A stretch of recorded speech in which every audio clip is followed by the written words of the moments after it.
Pernahkah kita merasa bahwa menjadi orang baik tidak selalu ada gunanya? Kita berusaha jujur, tetapi dirugikan. Kita berusaha menghargai, tetapi tidak dihargai. Kita berusaha membantu, tetapi dilupakan.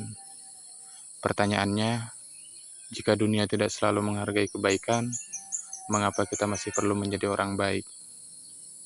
Bismillahirrahmanirrahim. Assalamualaikum warahmatullahi wabarakatuh. Jika kita melihat kehidupan dengan jujur, hampir semua manusia menginginkan hal yang sama. Kita ingin hidup yang lebih baik, kita ingin bahagia, kita ingin memiliki ketenangan, kita ingin dicintai dan dihargai, kita ingin berhasil, kita ingin memiliki masa depan yang baik, dan hampir setiap hari kita memikirkan bagaimana cara mendapatkannya.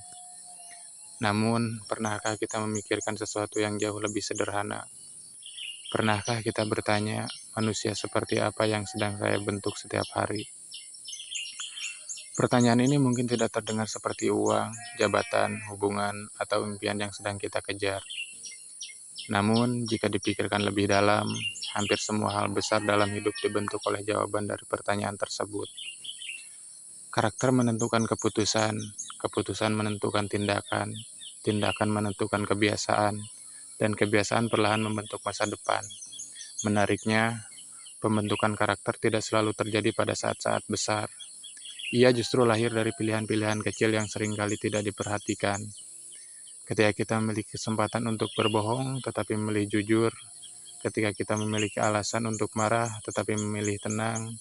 Ketika kita memiliki kesempatan untuk membalas, tapi memilih menahan diri. Dan ketika kita diperlakukan buruk, tetapi tetap berusaha tidak menjadi buruk. Pilihan-pilihan kecil seperti inilah yang diam-diam membentuk siapa diri kita beberapa tahun ke depan. Dan semakin saya memperhatikan kehidupan, semakin saya menyadari bahwa hampir semua orang yang berbuat buruk sebenarnya memiliki alasan. Orang yang mudah marah seringkali pernah terluka. Orang yang suka merendahkan belum tentu merasa dirinya tinggi. Dan orang yang tidak peduli belum tentu tidak memiliki hati.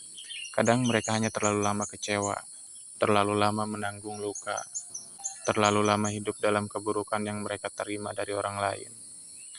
Lalu, tanpa disadari, mereka meneruskan hal yang sama kepada orang berikutnya. Bukankah itu yang sering terjadi? Orang yang disakiti menyakiti, orang yang dibohongi berbohong, orang yang dihina menghina, dan orang yang dikecewakan mengecewakan. Seolah-olah keburukan terus berjalan dari satu manusia ke manusia lainnya tanpa pernah benar-benar berhenti. Namun di tengah semua itu, mengapa masih ada orang yang memilih tetap menjadi orang baik? Padahal mereka juga pernah kecewa, mereka juga pernah dihianati, mereka juga pernah diperlakukan tidak adil, mereka juga memiliki alasan untuk berubah menjadi buruk, namun mereka tidak melakukannya. Semakin saya memikirkannya, semakin saya merasa bahwa mungkin menjadi orang baik bukan tentang bagaimana dunia memperlakukan kita. Mungkin menjadi orang baik adalah keputusan tentang manusia seperti apa yang ingin kita pilih untuk menjadi. Karena pada akhirnya, hidup bukan hanya tentang apa yang kita dapatkan dari dunia. Hidup juga tentang apa yang sedang kita bangun di dalam diri kita sendiri. Saya pernah melihat orang yang memiliki banyak harta tetapi tidak memiliki ketenangan. Saya pernah melihat orang yang memiliki jabatan tinggi tetapi hidup dalam kecemasan. Saya pernah melihat orang yang selalu mengejar lebih banyak tetapi tidak pernah merasa cukup. Dan saya juga pernah melihat orang yang hidup sederhana namun mampu tersenyum dengan hati yang lapang. Dari situ saya mulai memahami bahwa apa yang dimiliki seseorang tidak selalu menentukan kualitas hidupnya. Cara seseorang memandang dan menjalani hidup seringkali jauh lebih menentukan. Begitu pula dengan kebaikan. Kebaikan bukan hanya berdampak kepada orang lain. Kebaikan membentuk diri kita.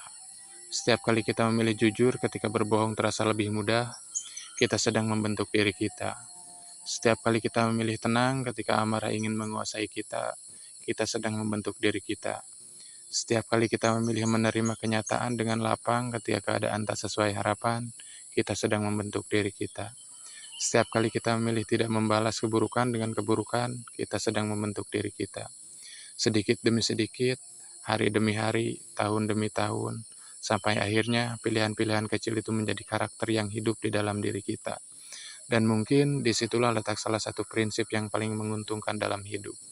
Karena setiap pilihan yang kita ambil tidak hanya mempengaruhi hasil yang kita dapatkan, ia juga menentukan manusia seperti apa yang akan hidup di dalam diri kita. Menariknya, hampir semua manusia menginginkan dunia yang lebih baik. Kita ingin dihargai, kita ingin dipahami, kita ingin ditolong ketika kesulitan, kita ingin bertemu dengan orang-orang yang memiliki hati nurani. Namun, dunia seperti itu tidak muncul dengan sendirinya.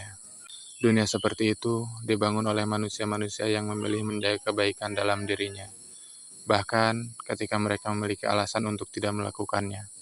Tentu ini bukan berarti kita harus menjadi naif, bukan berarti kita membiarkan diri disakiti, bukan berarti kita menyerah atau pasrah terhadap keadaan. Kita tetap menjaga diri, tetap berpikir, tetap memahami risiko, tetap menyadari bahwa tidak semua orang memiliki niat yang baik. Namun, di tengah semua itu, kita tetap memiliki pilihan tentang bagaimana kita merespon kehidupan. Mungkin menjadi orang baik tidak akan membuat hidup kita sempurna. Masalah tetap ada, kekecewaan tetap ada, ketidakadilan tetap ada. Namun, setidaknya kita tidak ikut menambah gelap dunia yang sudah cukup gelap. Setidaknya keburukan yang pernah kita terima berhenti pada diri kita, tidak kita wariskan kepada orang lain. Dan mungkin itu sudah merupakan kebaikan yang sangat besar. Karena pada akhirnya hidup bukan hanya tentang apa yang terjadi kepada kita. Bukan hanya tentang siapa yang pernah menyakiti kita. Bukan hanya tentang siapa yang pernah mengecewakan kita. Melainkan tentang apa yang kita lakukan setelah semua itu terjadi. Setiap manusia memiliki alasan untuk berubah menjadi lebih buruk. Namun, tidak setiap manusia memilih melakukannya. Dan mungkin kualitas seseorang tidak terlihat ketika hidup memperlakukannya dengan baik, melainkan ketika ia tetap mampu menjaga kebaikan dalam dirinya setelah kehidupan memberinya alasan untuk kehilangan itu. Maka, sebelum bertanya mengapa dunia tidak lebih baik, mungkin ada satu pertanyaan yang lebih penting untuk kita renungkan.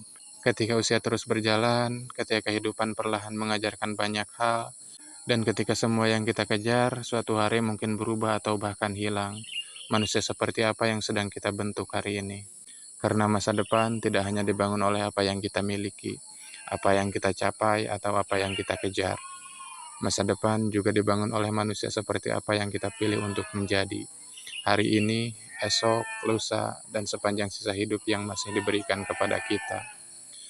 Saya rasa cukup sekian bicara kali ini. Semoga bermanfaat. Terima kasih. Wassalamualaikum warahmatullahi wabarakatuh.